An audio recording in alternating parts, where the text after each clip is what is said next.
Nile, secret of movement, a darkness in daylight, bringer of life to the people of Egypt. Long before the first pharaohs signaled the start of their civilization by building wondrous monuments along these black shores, the Nile flowed freely here. It was the source of life for small bands of wanderers who lived along these fertile banks. Fish and fowl were abundant, and there were crocodiles and hippopotamuses to hunt. Each spring, the river would flood, depositing a layer of rich, dark mud from which wild barley grew. These prehistoric people of the Nile harvested their bounty with stone blades and arrowheads.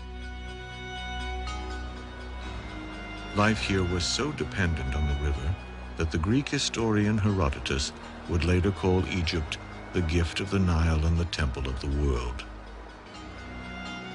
Scratch upon a rock on these cliffs or deserts of the Nile Valley, and the mark is left forever.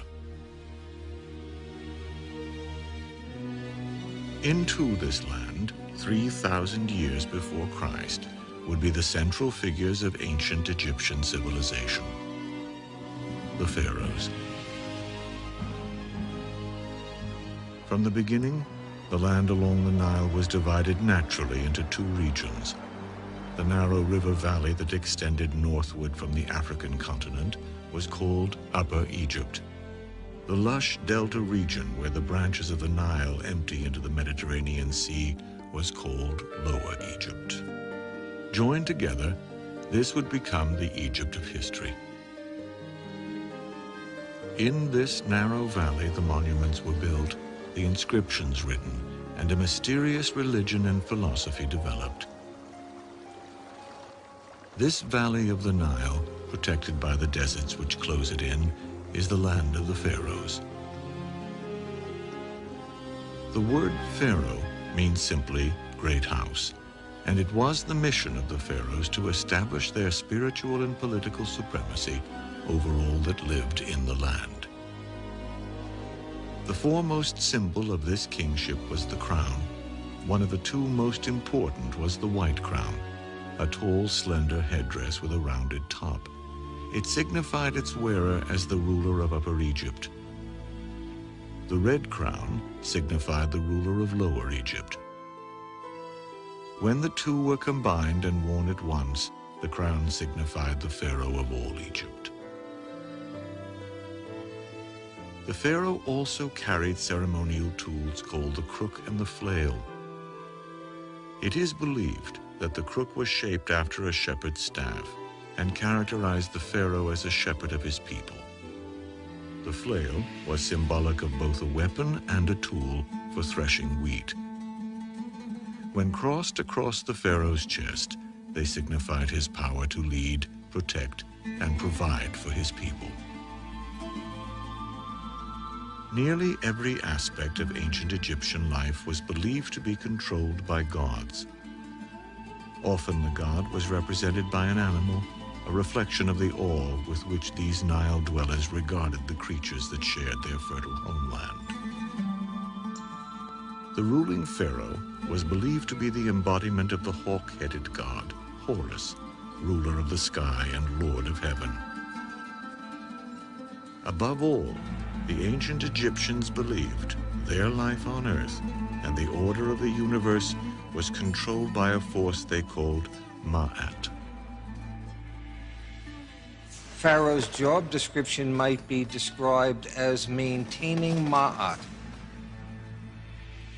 Everything must function according to Ma'at, or the universe, the ordered universe, might collapse into chaos.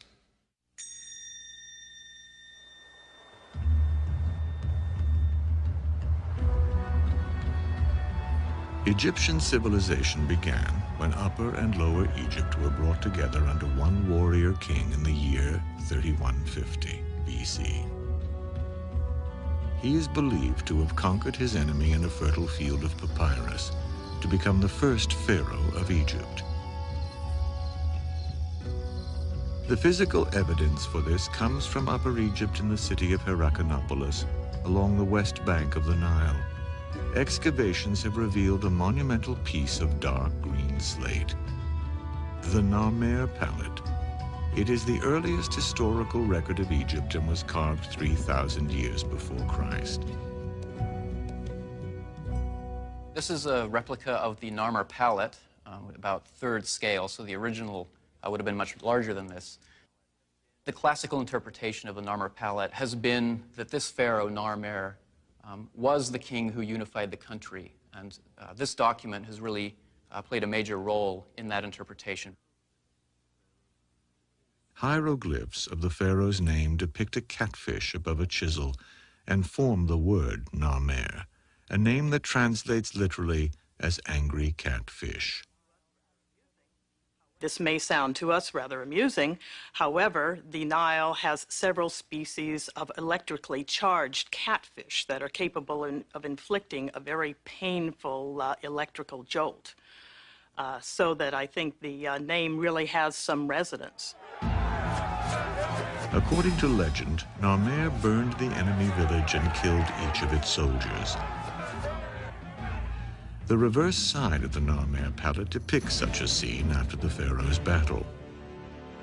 In front of the king and the followers of Horus is the remains of a battlefield with rows of beheaded individuals with their heads between their legs. Narmer began a bloodline that marked the rise of the first dynasty of pharaohs over 5,000 years ago. 29 such dynasties, or distinct family lines of rulers, would follow. The changes due to either lack of an heir or by the wars and political infighting that lay in the future of the pharaohs, a period that would span some 3 millennia. In order to secure his conquest, the pharaoh Narmer probably married a princess of northern origin. He then moved north along the Nile and founded his residence city at a site known as White Walls. Here, in 3050 BC, he was succeeded to the throne by his son, whose name, found on a simple shard of pottery, meant fighting hawk. He was the pharaoh Hor-Aha. Hor-Aha's greatest achievement was the founding of the city of Memphis on the site of what had been his father's residence, White Walls. This city would grow into the political and religious capital of ancient Egypt. Made of mud and wood, it has all but vanished. But the Greek historian Manetho leaves an impression of this city of white walls. Memphis was by far the largest city I had ever seen. A colossal wall of pearly limestone encloses the city proper. Within the wall, many temples rise from the enormous spread of brown brick houses, and around them tower an army of gigantic statues. The pharaoh and his family lived in a palace inside the Great White Wall. The interior was brightly painted with scenes of Egyptian life. The wood-beam ceilings were supported by massive columns of stone.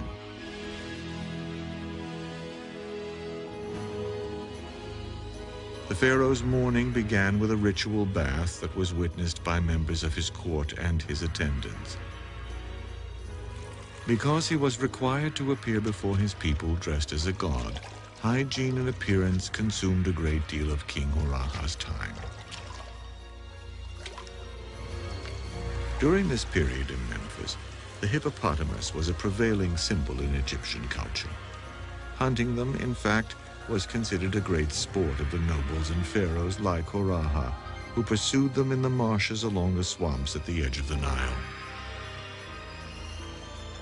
It was on such a hunt that Egypt would see its pharaoh, Hor-Aha, killed at the age of 62. According to the legend told by an ancient priest, Hor-Aha was carried away from his people in the jaws of a hippopotamus.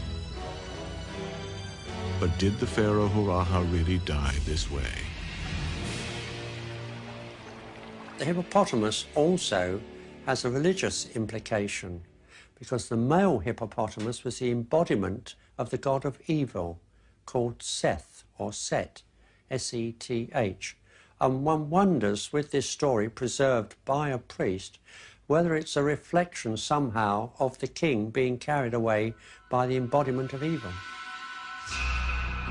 Perhaps the 62-year-old pharaoh really was carried away by old age, and the ancients attributed his death to their god Seth, the bringer of fierce storms of the desert, whom the Egyptians sought to appease.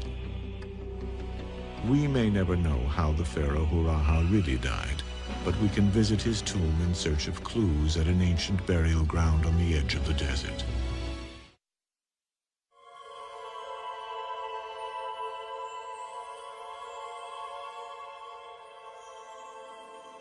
The city of Abydos was begun as a burial site by the earliest pharaohs to honor the god Osiris, lord of the dead. It was the legendary rebirth of his body that gave rise to the ancient Egyptian belief in life after death. 40 feet below the desert's surface is what remains of the Osirion, the temple at Abydos, where the ancient Egyptians worshipped the god Osiris as a symbol of resurrection. Its walls are inscribed with chapters from the Egyptian Book of the Dead, a set of instructions designed to enable the deceased to safely pass through to the next world. Until now, most bodies had been simply buried in a shallow pit. The natural drying effects of the desert sand against the corpse resulted in a withered human form in a very short time. To shield their earthly remains for all eternity, the pharaohs of the first dynasty built sturdy tombs here. Once buried at Abydos, the pharaohs believed they would join their god in the afterlife, and indeed continue to rule and keep order in the universe forever. The tomb that awaited the pharaoh at Abydos was called a mastaba, the Egyptian word for bench. Made to endure forever, the mastaba was built of sun-baked mud bricks with a flat roof and sloping sides. Inside were compartments stocked with an array of food, tools, and furniture, intended to fortify the king for eternity. Under this structure was a shaft that led to an underground chamber lined with brick. There the pharaoh's body would rest, and the shaft would be filled with stone to make the tomb inaccessible. Most scholars agree that the ruins of this tomb, which archaeologists call Tomb B19, once held the remains of the pharaoh Huraha. Around him were the burial pits of his faithful servants, concubines, and even pet dogs, who were all sacrificed and expected to accompany him into the afterlife. In time, such sacrifices ceased, and burial near the pharaoh was reserved for royal family and valued subjects. Another tomb close by was labeled with the name Bener-Ib, which translates literally to sweet heart. It is possible that this was the tomb of Huraha's queen, or possibly his favorite concubine. The death of the pharaoh Huraha marked the start of a period of growth and prosperity for Egyptian civilization that would last for more than 800 years.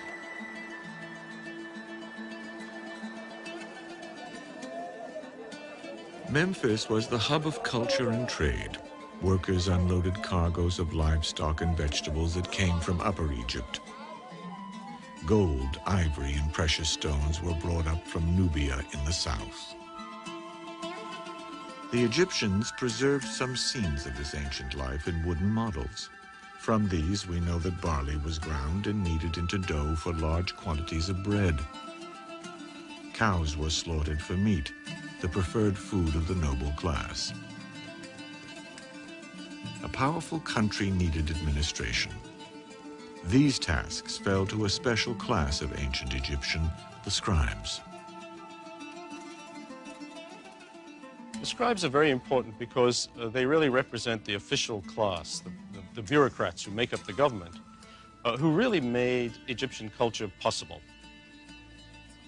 The pharaoh was the leader, but without the bureaucratic structure to fulfill what he thinks is needed, the Egyptians couldn't have achieved what they had to achieve. But it's important to remember that only maybe 5% of the Egyptian population at any time were actually literate. As a practical matter, the pharaoh had to delegate most of his duties to officials called viziers, second only to a pharaoh in status. These Egyptian high officials were schooled as scribes and were often depicted sitting cross-legged with their papyrus laid across their lap. This was the customary posture for writing. Not only did the scribe ensure the pharaoh's wishes were carried out, he ensured a record would be left for history.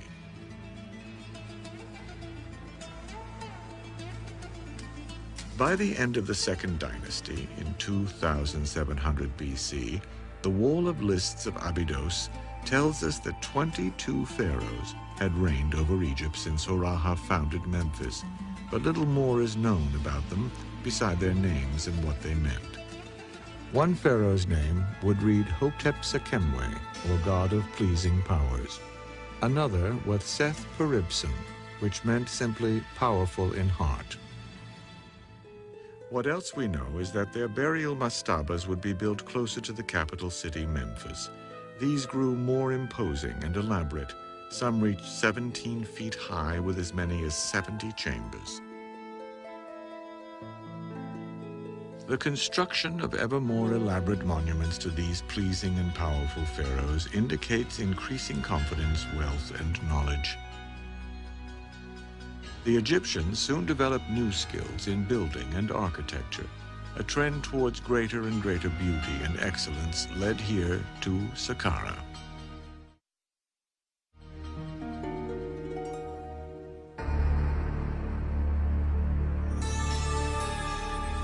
Located south of the modern city of Cairo, this remarkable stone edifice is the funerary complex of King Djoser, the first pharaoh of the Third Dynasty. With the reign of Djoser, which began in about 2630 BC, the power of the pharaoh was absolute. Everyone, from the proudest administrator to the lowliest slave, was subject to his dictates. It was Djoser, whose name meant the most sacred one, that first began to explore the vast mineral wealth of the Sinai Peninsula that lay across the Gulf of Suez to the east. Here he would discover rich deposits of copper and turquoise that added to his wealth. He sent boats up the Nile to extend his rule and the borders of Egypt as far south as Aswan. To proclaim his exalted status, Djoser commissioned the first pyramid ever built in Egypt, the Step Pyramid. 200 feet high, the towering six-tiered step pyramid dominates the horizon and the elaborate burial complex which surrounds it. King Djoser's burial complex is very important because it is the first monumental building built entirely out of stone, the first time in history. Even more important, it gives us the idea of how a funerary complex is going to look like in Egypt from that time on. As a burial monument, it was truly a staircase to heaven. As an architectural achievement, it pays homage to the pharaoh Djoser's mysterious chief architect and scribe Imhotep. An inscription from his period contained this tribute. Seal bearer of the King of Egypt, one who is near the head of the king, director of the great mansion, royal representative, high priest of Heliopolis, Imhotep, the carpenter and the sculptor. Imhotep, I suppose in a modern idiom, we'd call him the Leonardo da Vinci of ancient Egypt. He was brilliant. He was everything. He was second only to the king. He was the vizier, the chief statesman. He had many high titles. But who was he? We don't really know. All we know is his status at the time, that he was the genius who built the stone pyramid. The tomb Imhotep designed for the pharaoh Djoser took the old mastaba form to new heights. Imhotep actually built 6 mastabas of diminishing size, one on top of another, by assembling hundreds of thousands of white limestone blocks. The result was a monument to his king that could be seen for miles on the desert horizon. The building of this first pyramid also coincided with Josiah's choice of the sun god Re as the country's dominant deity. To honor Re, the temples adjoining the pyramids would be built with their entrances toward the east to face the rising sun.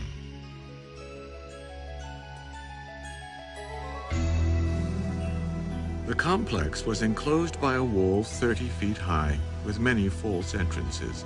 This served as a symbolic setting for Josiah's Hatshepsut festival, a ceremony that celebrated the pharaoh as a magical symbol of fertility. It involved the pharaoh stepping through a ritual course that represented the four corners of Egypt. Inside one of the step pyramid's galleries, a relief depicts Josiah eternally stepping through the Hatshepsut festival as his court recited a pious incantation. Lord of destiny, creating the plenteous harvest, pillar of the sky, support of the earth, leader who directs the two banks of the Nile.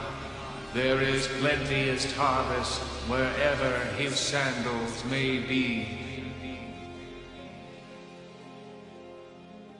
The Hatshepsut festival took place about every 30 years of reign of a particular pharaoh. And it was meant to be a rather civilized way of rejuvenating life in Egypt and prosperity, and to ensure that they would have this.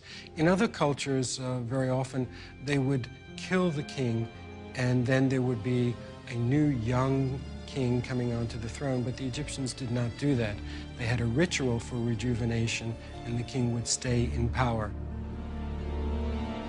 Josiah would reign for only 19 years, and we may never know whether his Hatshepsut court was ever used for the festival of his rejuvenation. We do know that when he died in 2649 BC, he had begun a legacy of pyramid building in ancient Egypt that would be copied and refined for 2,000 years.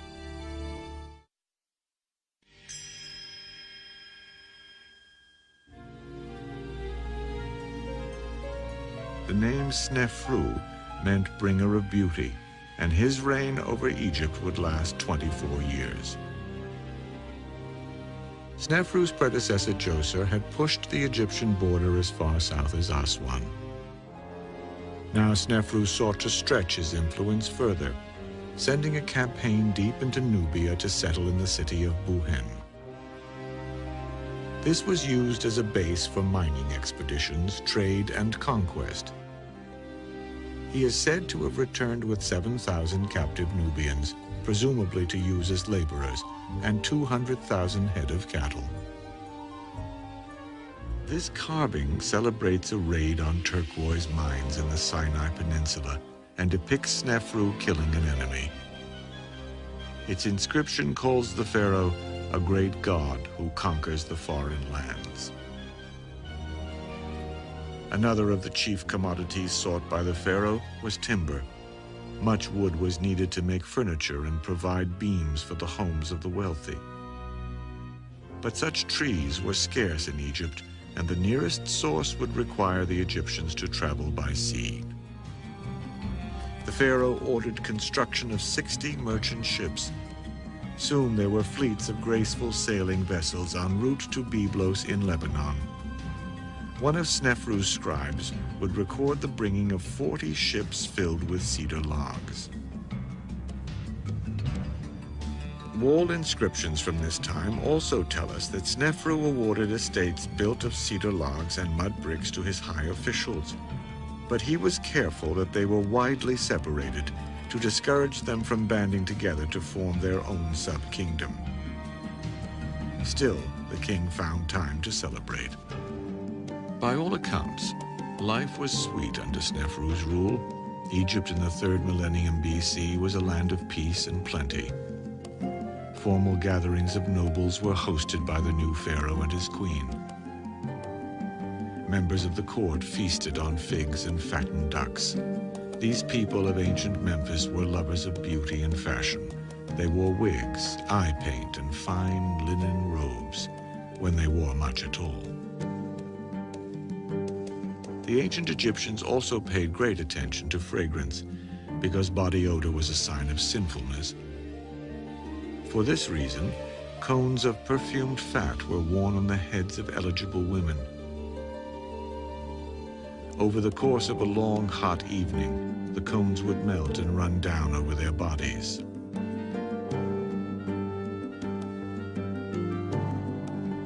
Another sign of the pharaoh's style of rule comes from a papyrus which recounts how a bored King Snefru had himself rowed around a lake by a young, beautiful woman wearing only fishnets. Ultimately, the ancient people of Egypt were bound to the past as embodied by the spirit of the departed. For this reason, it was only natural that the enduring symbols of the culture were mansions for the dead, the pyramids.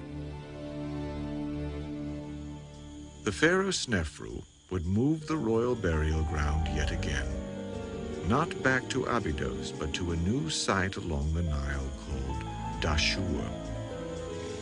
It is here that he would build the first true pyramids. For much of this century, this site has been closed to visitors and seen only by a handful of archaeologists.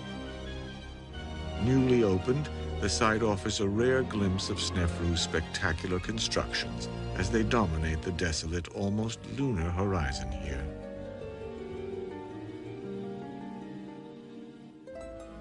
Rising 341 feet from the desert floor, this is the Bent Pyramid, the first that Snefru would have built for himself. Snefru named it the Gleaming Pyramid of the South, and its shape led some scholars to suggest that the pharaoh died suddenly and his pyramid had to be finished hastily. In truth, the curious shape reveals much about Snefru's pyramid builders. The Bent Pyramid is probably one of the first major lemons that we can find in history. When they originally started building the pyramid, the Egyptian architects didn't realize that the ground on which the pyramid was built could not carry all that weight.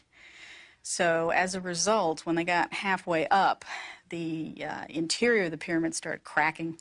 There were all kinds of structural problems. So one of the ways they tried to fix it was to change the angle of the pyramid to a less steep slope so that there would be less mass of rock on it.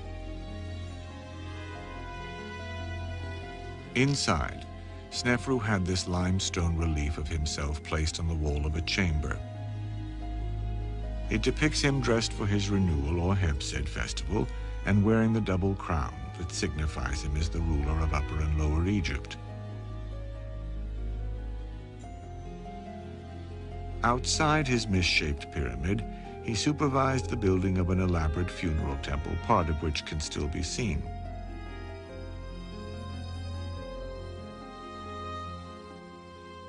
I think the pharaohs kept very close tabs on their monuments, especially their funerary monuments, their pyramids and mortuary temples.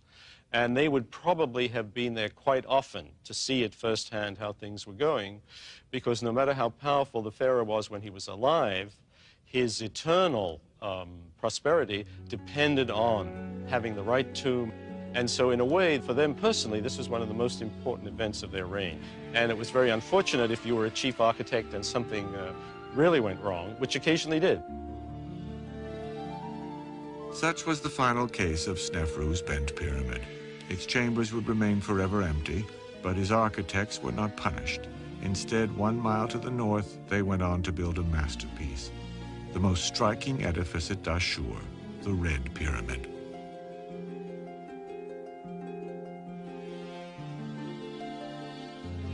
Standing 344 feet high, this is the first true smooth-sided pyramid to be built in the world. Its name derives from the rock it was built with. Rich in iron oxide, the stone takes on a reddish cast in the desert sunlight.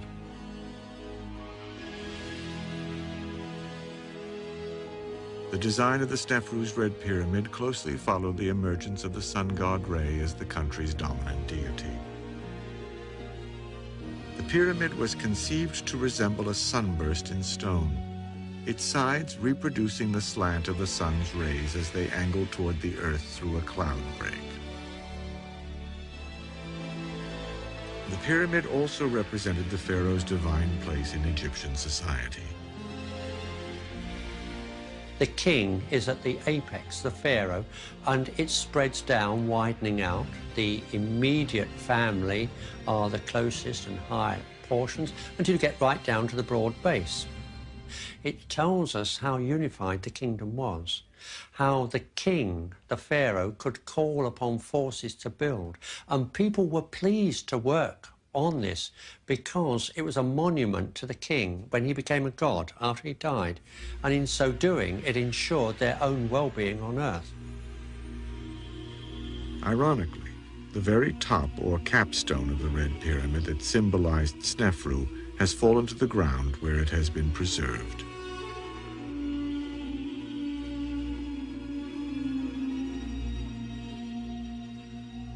In a mastaba south of the pyramid were buried Snefru's high priest Rahotep and his wife Norfret. They were represented by painted limestone statues. The Egyptians believed that such realistic sculpture would help a spirit to recognize a tomb as its home in the afterlife. Their features offer an exceptional look at how an ancient Egyptian would have appeared. Early explorers were so startled by the lifelike glass eyes of the statues that they dropped their tools and fled. These faces have been locked in a gaze toward the future for 3,000 years. Their solemn expressions have been thought to show their confidence in immortality because they were connected to the pharaoh. The woman Norfret is identified as a princess. In addition to the title of high priest, Rahotep's statue is inscribed King's Son of his Body. This has led scholars to speculate that this figure may well depict the son of the pharaoh Snefru.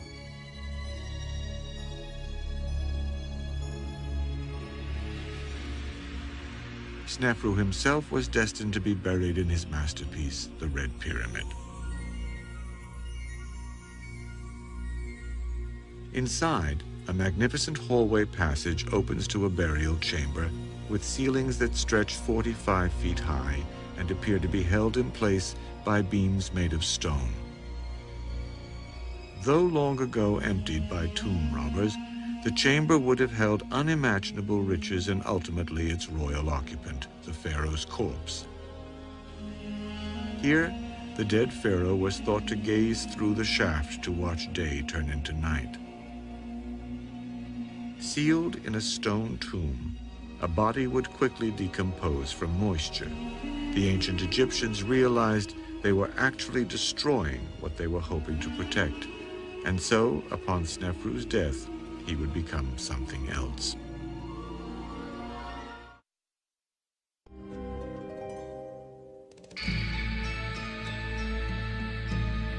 It was during the 4th dynasty in ancient Egypt that the pharaohs undertook the most ambitious building projects ever attempted before now. The first to build here was the pharaoh Khufu. He succeeded his father Snefru in the year 2551 BC. Snefru had built the bent and red pyramids at Dashur. Now, Khufu would build on his father's achievements, erecting the largest pyramid on the Giza Plateau. Khufu, the builder of the Great Pyramid, inherited an already very stable, centralized, and powerful kingdom. And although we're very impressed by the Great Pyramid, it's important to remember that his father had already had 2 pyramids built, also massive monuments in stone, which, if you took them together, would easily outweigh the scale of the Great Pyramid. So we're very impressed by what Khufu achieved, but in many ways, he was just continuing a tradition that was already established before him. Rising some 480 feet high, the Pyramid of Khufu is taller than the Statue of Liberty, St. Peter's Cathedral, or an Apollo spacecraft on its launching pad. In fact, it was the tallest structure on Earth until the Eiffel Tower was built in 1889. It was meant to be seen from everywhere. The site that he chose was very important because it's on a rise. It's a plateau and it's on a rise. And so his monument could be seen throughout the whole northern part of the country. So wherever you were around the capital, you could see the monument that was being built. The Great Pyramid is constructed of individual stones that weigh an average of 2.5 tons each. The immense structure contains more than 2,300,000 of these stones, all placed in such seemingly perfect order that it is almost impossible not to think that this was somehow the building project of gods.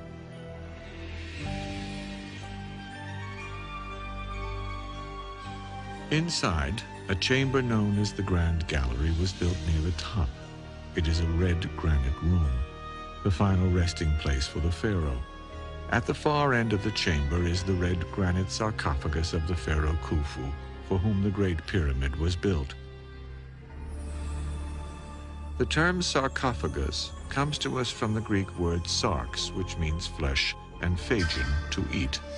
Combined together as sarcophagus, this gruesome word describes these ancient stone coffins as flesh-eating boxes.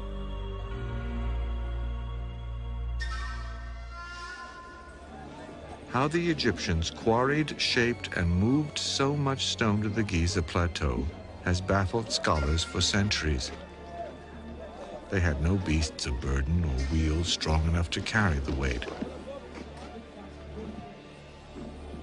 By this achievement, his pyramid transformed Khufu into the very symbol of absolute rule, and the 5th century Greek historian Herodotus chronicled the pharaoh's extreme cruelty.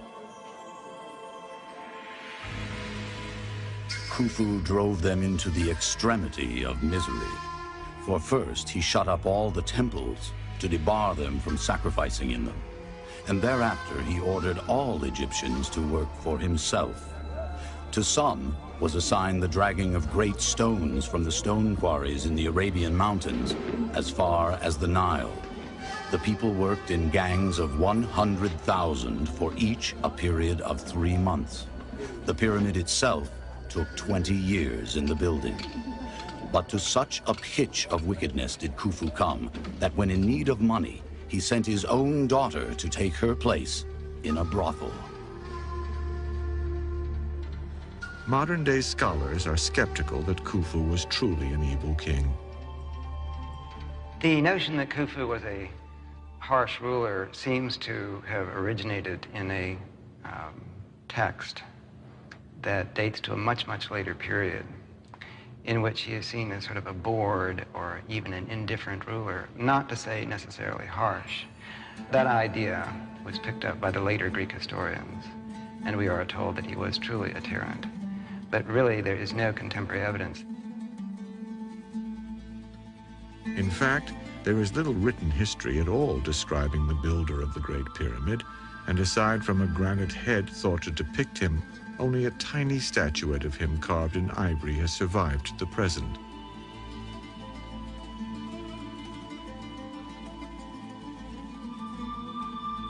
Outside his pyramid at Giza, a large burial field was recently excavated that suggests that the bodies buried here were the workers whose back-breaking labor built Khufu's Great Pyramid.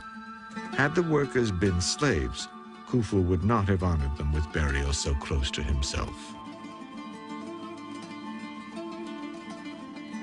What is known is that not only had pyramid building practices evolved to a high standard here at the beginning of the 4th dynasty, the practice of embalming had grown into an arcane and mystical art that transformed a corpse into a mummy. Beginning about the time of Khufu's father, Snefru, mummification became essential in Egyptian religion for the dead pharaoh to complete a transformation from earthly ruler to heavenly king. They believed that by preserving the physical body intact, they could preserve the pharaoh's spirit forever. An elaborate ritual of embalming was designed to save the corpse from decomposition and restore its faculties so that it could live in a well-equipped tomb. The preservation of bodies through mummification allows us to gaze upon the faces of pharaohs and others whose bodies were preserved over 4,000 years ago. It also allows us to see firsthand just how mortal the god kings really were. Through medical analysis, modern doctors know that the pharaohs suffered from gallstones, tuberculosis, polio, appendicitis, hernias, club feet, and cholera.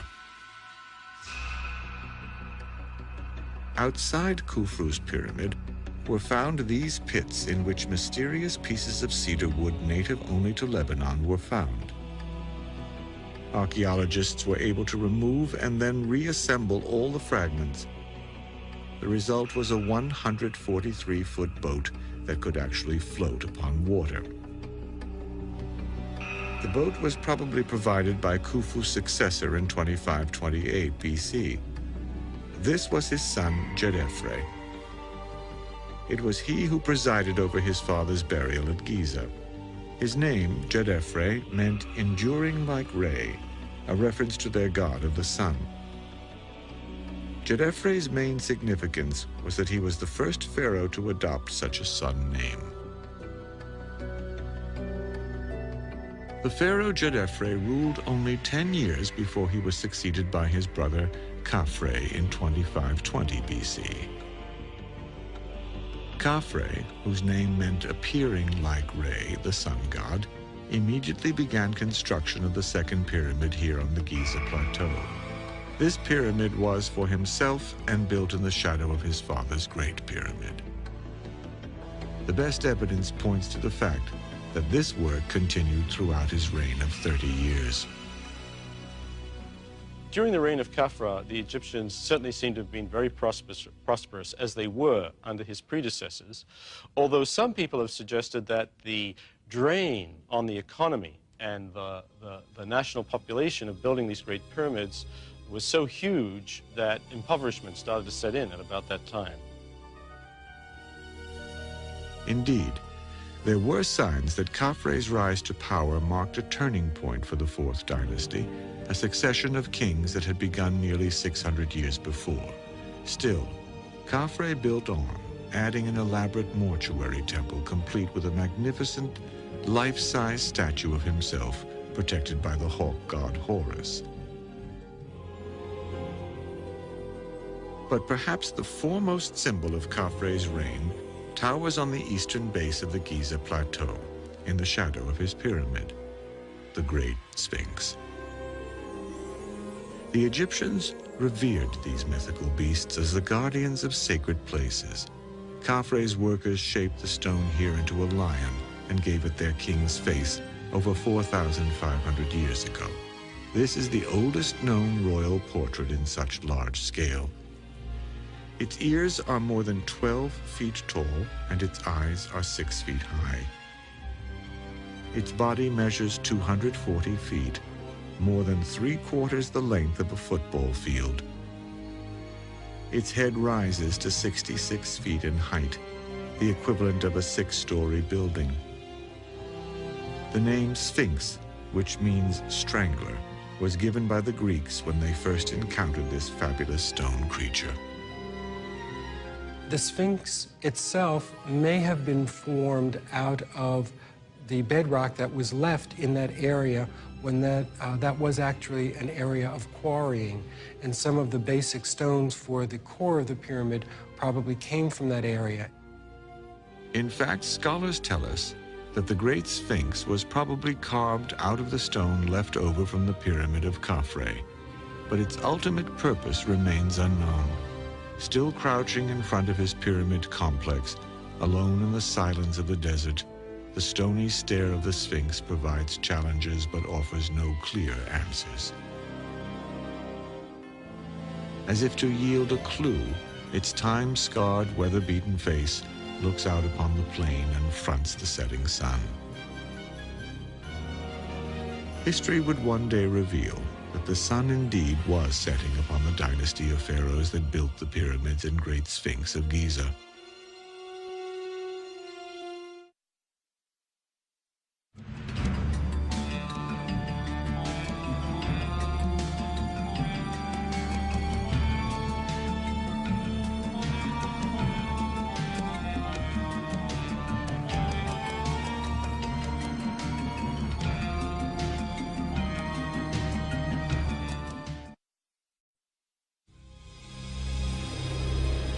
Sand, desert, wind, water.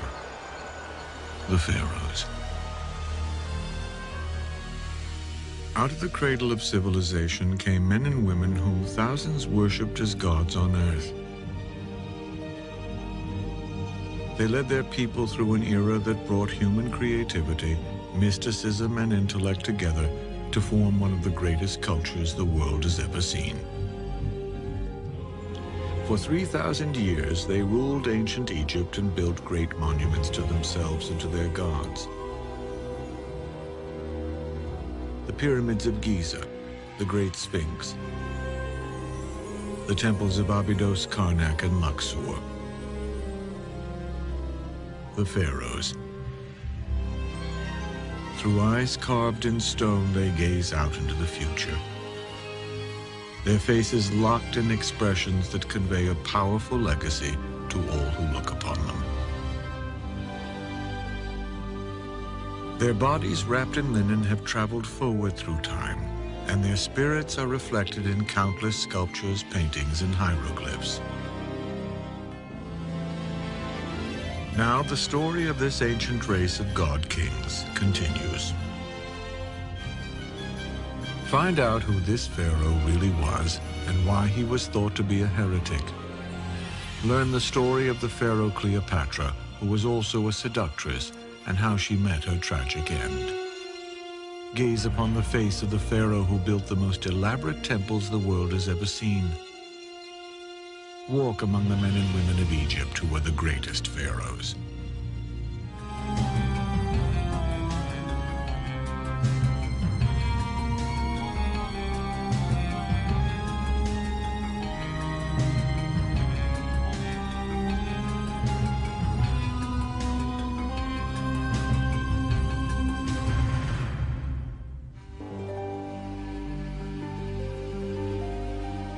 Egypt, a land where desolation and endless desert give way to a narrow strip where water flows and life took hold. From these beginnings sprang the wonders of a flourishing Egyptian civilization that would last for more than 3,000 years. By the year 1386 BC, the Egyptian civilization was 2,000 years old and had been ruled by 86 pharaohs. It was in this year that a young and vigorous king by the name of Amenhotep III emerged to become ruler. By the reign of the pharaoh Amenhotep III, the Egyptian empire was very well established. There was a tremendous inflow of income, especially for the royal house, and Egypt itself was very stable and prosperous. And so with Amenhotep III, you get the appearance of a really grandiose kind of material culture in Egypt, with huge temples, huge royal figures.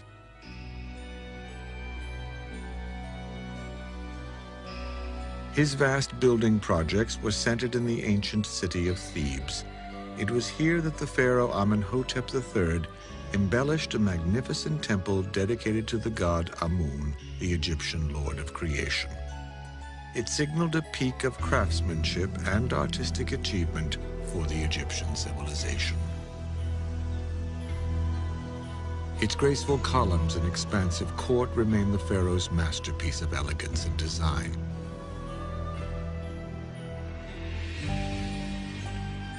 On the west bank of the Nile River stand two imposing statues of Amenhotep III, known as the Colossi of Memnon. The 60-foot-high monuments are all that is left of the pharaoh's mortuary temple that once stood here. Standing beside him, dwarfed by his stature, is the image of Queen Ti, who was his wife and the mother of his son. From trading expeditions abroad and an abundant supply of gold from the mines of Nubia, Egypt under Amenhotep III enjoyed a time of wealth and great prosperity.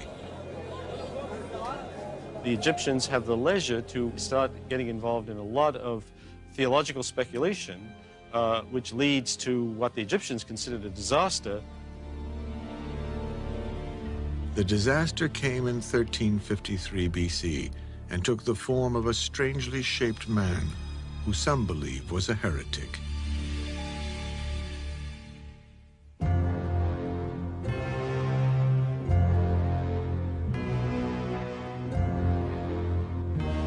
Pharaoh Amenhotep III had been grooming his oldest son for the throne when the young prince died.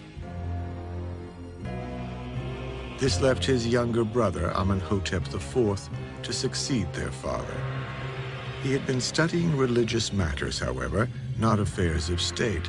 As a result, his reign was a revolutionary departure from the long-entrenched traditions of Egyptian kingship. Scholars still struggle to understand this pharaoh. Was he a fanatic or a great reformer, a visionary or a madman? Whatever the answers, he was without question the strangest of all the pharaohs. For over 1,700 years, the Egypt of the pharaohs had worshipped many gods. Amenhotep IV wanted Egypt to follow only one god, the sun god called Aten. As if to complete the transformation of Egyptian religion, the pharaoh changed his name from Amenhotep to Akhenaten, which meant servant of the sun god Aten.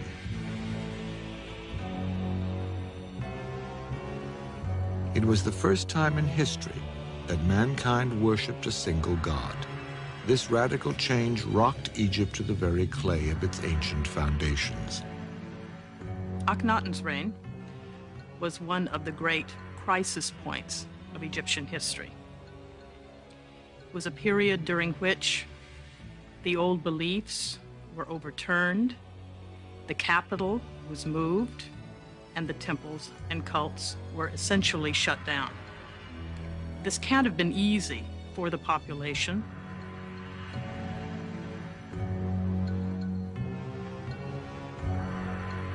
The massive temple complex of Karnak at the ancient capital of Thebes remains the largest religious site in the world. It was here, in 1350 BC, that Akhenaten was crowned pharaoh in a traditional ceremony.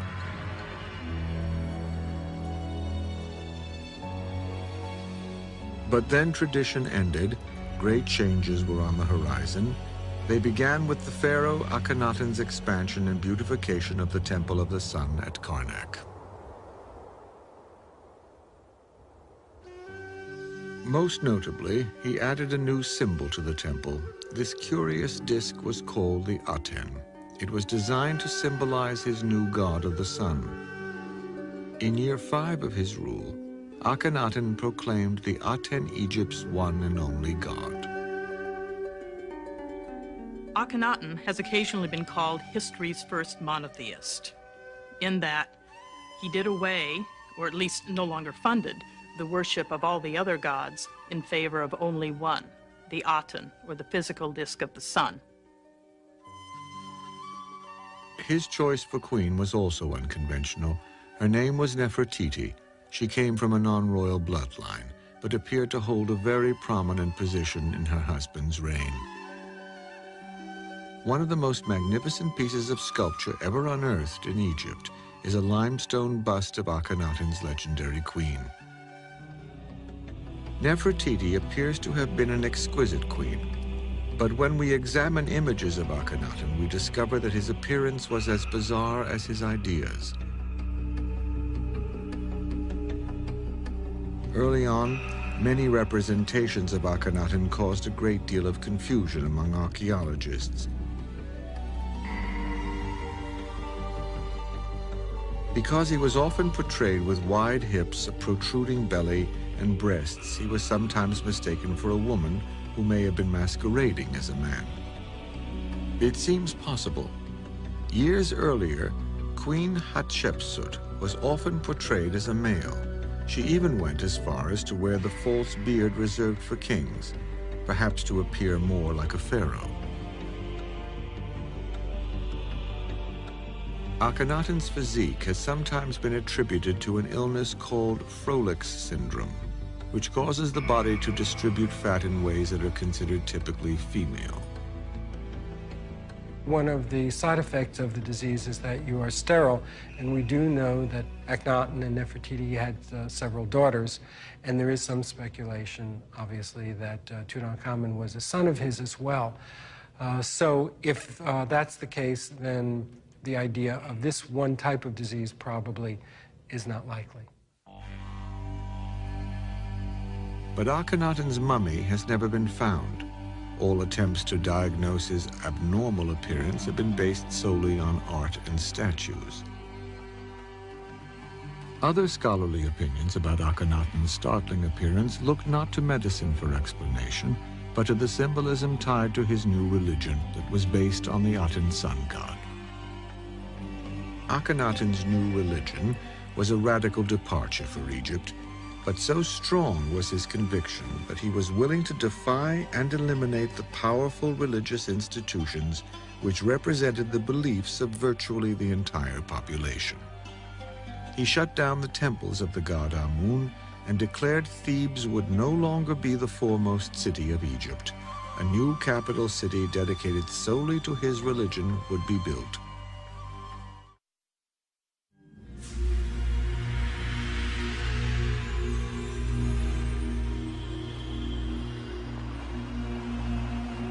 The pharaoh called his new city Akhetaten, which meant the horizon of the sun god.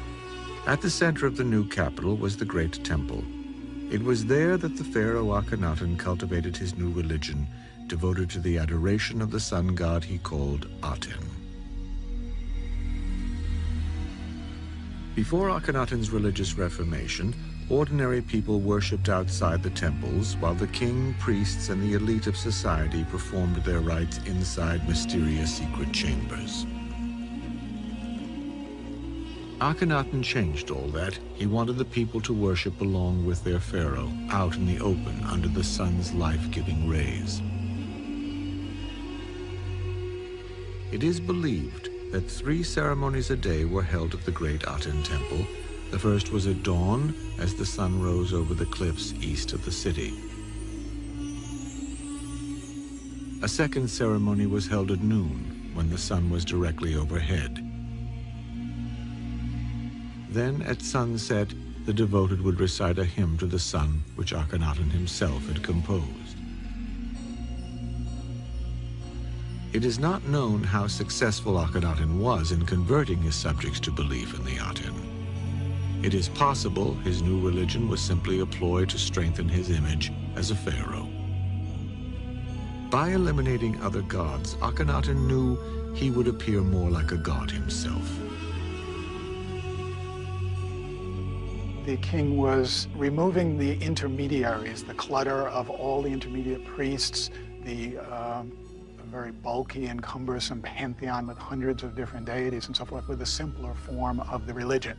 But it was mainly involved with the idea of the king creating a more direct support for the idea of him as a living divinity here on the earth. Akhenaten did not conduct this worship alone.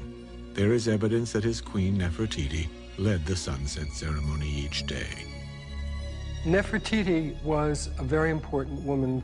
We're not quite sure whether it was Akhenaten who granted her some of the importance that she had, or whether she just decided to take it. There are some scholars who felt all along that Nefertiti was behind the religious revolution even more than her husband. Another powerful woman of this era was Akhenaten's mother. Her name was Queen T. She had migrated with her son to his new city to act as his regent. Because Akhenaten was absorbed with matters of religion, it appears Queen T may have been responsible for affairs of state. If so, there remains a puzzling archive of clay tablets that were sent to the pharaoh Akhenaten. They came from outposts of the Egyptian Empire in Syria. The tablets reported that the outposts were under attack and failing. These writings, known as the Amarna letters, pleaded for supplies to be sent and promised continued loyalty in exchange. It is likely earlier pharaohs would have responded with soldiers and strategy. In this case, however, it seems Queen T may have been the one who ignored these pleas for help.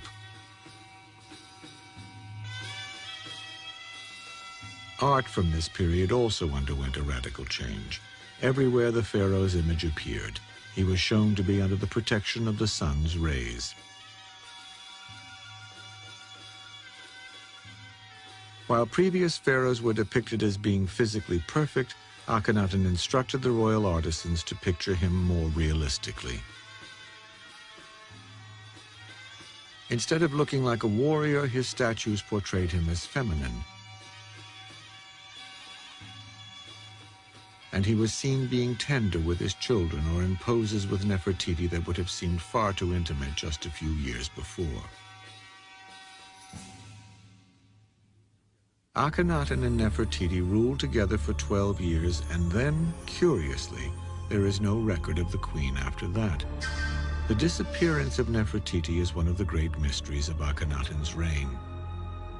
After being such an integral part of her husband's kingship, almost a co-regent, suddenly there are no more mentions or depictions of her to be found.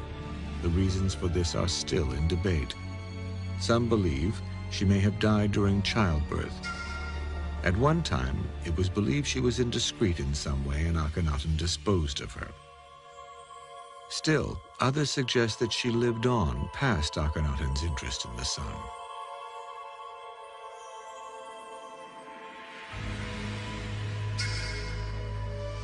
Nefertiti could have, in fact, been the more devout of the two and cloistered herself away to remain loyal to the cult of the Aten. But the basic situation seems to be that she actually died. And there is evidence that she was buried in the royal tomb at Amarna, in what is called the royal wadi, beyond the confines of the royal city. In any case, Akhenaten did not have to suffer from a lack of companionship. He appointed a new male co-ruler. His name was Smenkhara, and some believe he may have been the pharaoh's younger brother.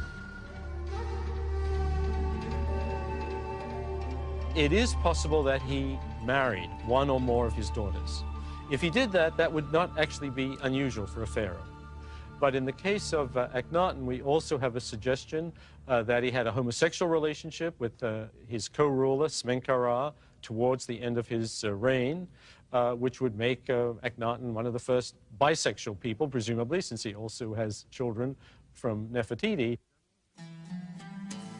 His unorthodox appearance and descent from the old religion caused history to label him a heretic. Still, there is little evidence that the pharaoh Akhenaten's new sun cult ever really took hold among ordinary people. Excavations of the ancient city of Akhetaten have revealed that even before his death, many of the inhabitants kept idols of the old gods in their homes. Were they ignoring the new religion, or did they sense the inevitable? Akhenaten's religion was failing. Akhenaten died in 1334 BC, during the 17th year of his reign, and with him died his religion, based on the worship of the sun disk. Soon after, there was a tremendous backlash against his religion and heresy, which led to the destruction of anything that bore his name. It is believed, however, that in order to protect his remains, Akhenaten's followers removed his body from its tomb at Amarna. It was an Egyptian custom to gather together and to try to hide and conceal and protect for the future the remains of important pharaohs and burials. And I think there's a strong possibility that that's what did happen, and it remains to be discovered for archaeologists in the future. With the heretic Akhenaten dead, Egypt prayed for a strong pharaoh to restore its faith and reassure its people. Instead, this burden fell upon a boy just 10 years old.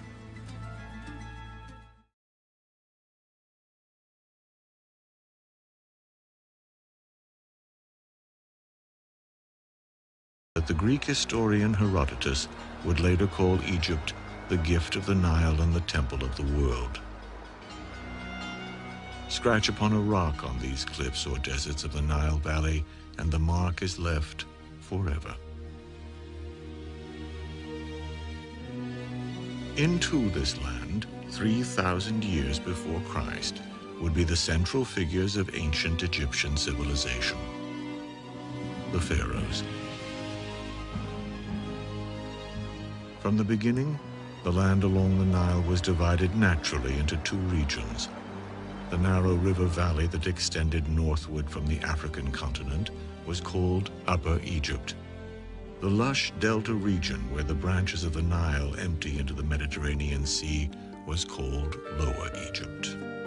Joined together, this would become the Egypt of history. In this narrow valley, the monuments were built, the inscriptions written, and a mysterious religion and philosophy developed. This valley of the Nile, protected by the deserts which close it in, is the land of the pharaohs. The word pharaoh means simply great house, and it was the mission of the pharaohs to establish their spiritual and political supremacy over all that lived in the land. The foremost symbol of this kingship was the crown. One of the two most important was the white crown, a tall, slender headdress with a rounded top.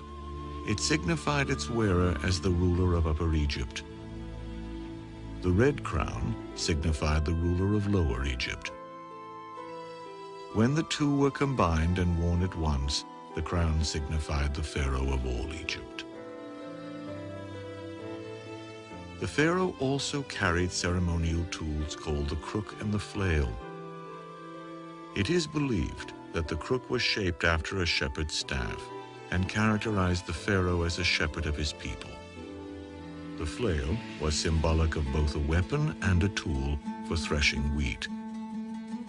When crossed across the pharaoh's chest, they signified his power to lead, protect, and provide for his people. Nearly every aspect of ancient Egyptian life was believed to be controlled by gods. Often the god was represented by an animal, a reflection of the awe with which these Nile dwellers regarded the creatures that shared their fertile homeland. The ruling pharaoh was believed to be the embodiment of the hawk-headed god, Horus, ruler of the sky and lord of heaven. Above all, the ancient Egyptians believed their life on earth and the order of the universe was controlled by a force they called Ma'at. Pharaoh's job description might be described as maintaining Ma'at. Everything must function according to Ma'at, or the universe, the ordered universe, might collapse into chaos.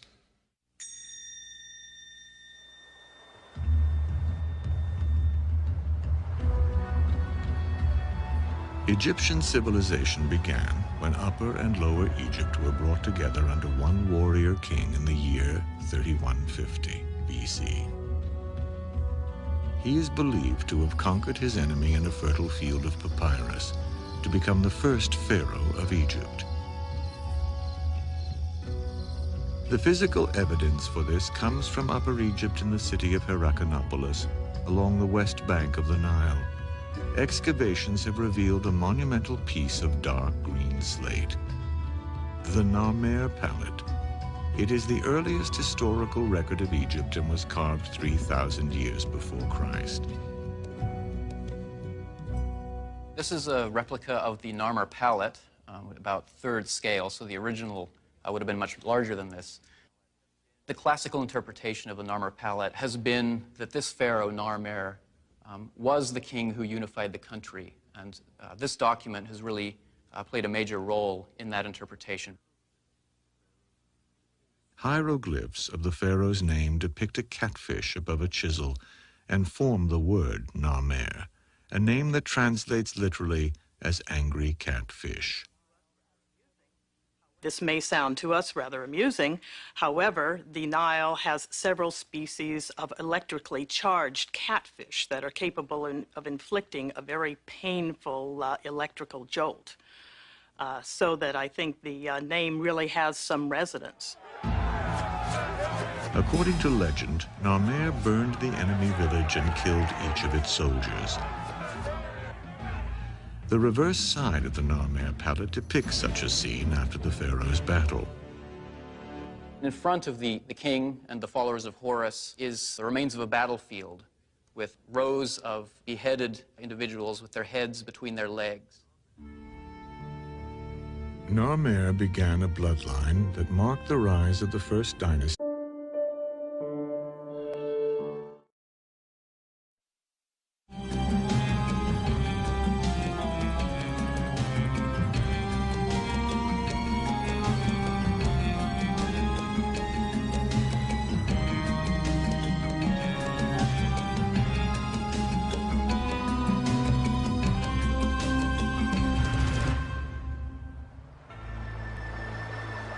The Nile, secret of movement, a darkness in daylight, bringer of life to the people of Egypt.